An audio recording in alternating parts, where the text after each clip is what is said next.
सुप्रभात श्रोता बंधु आज प्रसंग ताहांको ठारे निजकु आविष्कार करंतु आमेन।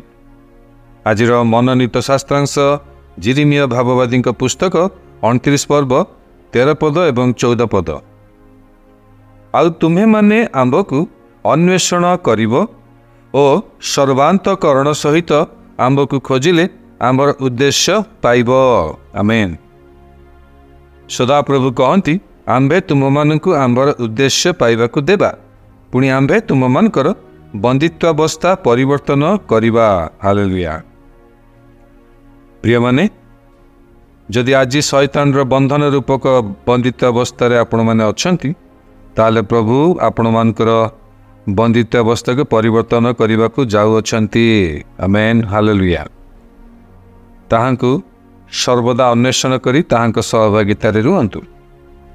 कलस्य मंडली को साधु पाउल तांक पत्र रे लेखंती 2 पर्व 6 पदरे अतएव ख्रीष्ट जीशुंकु प्रभु बोली जेपरि ग्रहण करियछ तदनुसारे ताहांक सहभागितारे आचरण कर। आमेन। आपण सर्वदा ताहांक उपस्थिति मध्यरे रहिबाकु चेष्टा करंतु।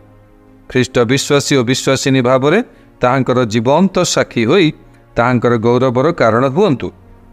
साधु पाउल करंथिया मंडल को देखती 2 करंथिया 2 पर्व 14 पदरे आ सब स्थान रे ताहांक ज्ञान रूप सुबास आममानक द्वारा प्रकाश करुअछंती। हालेलुया।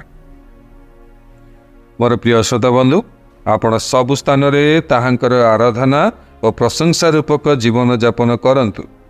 प्रार्थना रे जीवन यापन करंतु। दिनर 24 घंटा रे केते समय आपण ईश्वर को निमंते साक्षी हेउछंती। जीवनर सब क्षेत्र रे ईश्वर को संतुष्ट करी एक बलिष्ठ साक्ष्यमय जीवन अतिबाहित करने निमंते चेष्टा करंतु। आमेन। ईश्वर आपण को आज वाक्य द्वारा विशेष भाव आशीर्वाद करंतु। आसंतु प्रार्थनार समय मध्य को जीवा प्रार्थना करिबा। मो पछे पछे आपण यही प्रार्थना करंतु। प्रिय पिता समस्त विषय निमंते धन्यवाद दिए कारण मु ख्रीष्टଙ୍କ ठारे मो जीवनर समस्त आवश्यकता पाइछे। ख्रीष्ट मो मध्यरे अछंती ओ ताहांको पाइबा सब किछि पाइबा। ताहांक शरीरर एक अंग होइथिबारु धन्यवाद दिए। एक सफलता ओ विजयी जीवन यापन करबा पई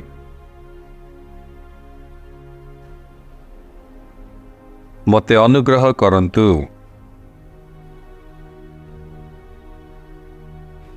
जीशुଙ୍କ नाम रे आमेन। अतिरिक्त अध्ययन निमंते आपण पाठ करंतु